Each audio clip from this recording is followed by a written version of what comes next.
So if there's one thing I can't do, that's keep a plant alive. I've had dozens of these and all of them die a slow, painful death. And I decided to finally do something about it. I decided to over-engineer a plant watering system.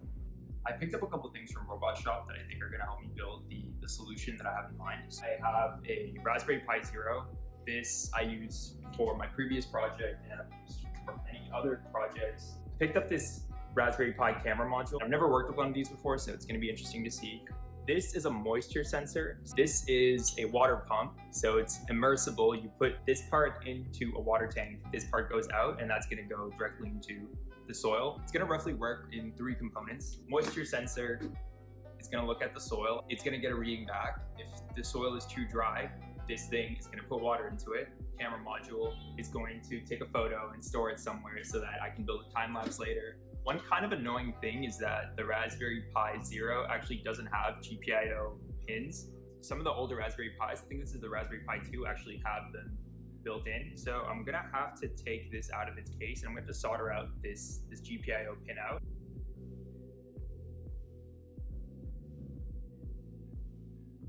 Here it is. So I've attached all the pins at the bottom, and that's gonna let us use the GPIO pins at the top. Let's go ahead and wire up the pump. So I'm gonna start by powering on the Raspberry Pi. And I'm gonna be using this L298N motor shield, and that's gonna give the water pump power because the Raspberry Pi is not gonna supply enough power to actually turn on the pump. 5-volt supply from the Raspberry Pi. And I'm gonna put the ground. And at that point, you should see this red light come on. Next, I'm gonna give the actual pump itself power. So what we did before is give the motor shield power, but it actually needs a separate power supply for the pump. So I have another USB here that's gonna give 5 volts. I'm gonna plug that in. Next, I'm gonna connect the water pump itself using these 2 leads. And I'm gonna add the ground from the pump. I'm gonna put one of the wires into pin 11, another one into pin 15, and I have 11 as low right now, which means that the pump isn't on. I put that to high. Cool, so the pump is turning on, and let's go back to low, and it turns off. Now that we have the actual water part figured out, we're gonna do the moisture sensor next. So I went ahead and wired up the moisture sensor to pin 40. And right now it's sitting in a glass of water. And let's go and see what happens when I run that. So right now it's out of the water. It's gonna print a 0. I'm gonna put it in here and it prints a 1. So that brings us to the last part, which is the camera module. Now that we have all the individual components figured out, we're gonna write some code that's going to read the moisture of the soil. It's going to water the soil if it's dry, and it's gonna take a photo every time it does this. I already wrote the script, so I'm just gonna go through it and walk you through some of the decisions I made and what everything is doing.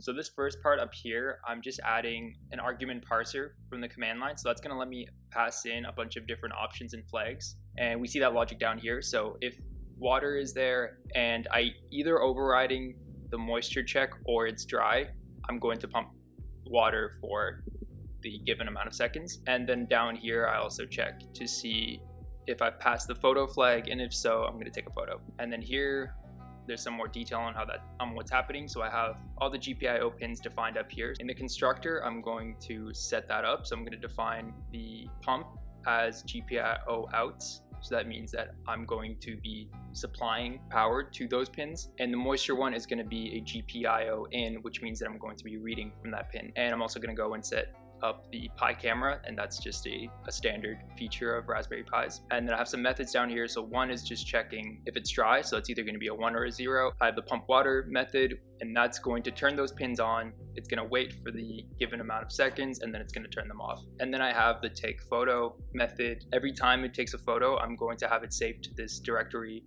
pictures/PWS, plant watering system, and I'm going to name the file with the current date.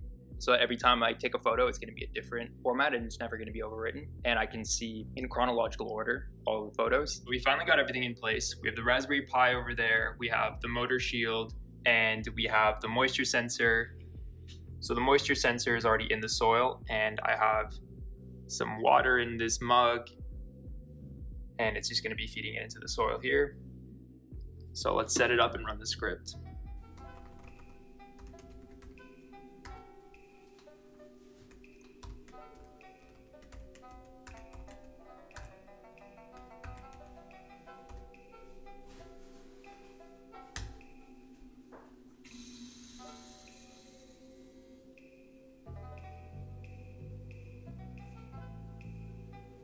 Great, so everything seems to have worked. This is the photo that it took while it was watering, and I just had it propped up against a water bottle while I was doing this.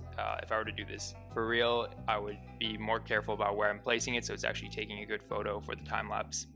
Awesome, so that's the end of the project. So the only thing left to do here to actually make this a viable project would be to have this run on a schedule, and that's something that's really easy to do on the Raspberry Pi. I don't know how to do an outro. Hope you guys enjoyed that, and stay tuned for more videos.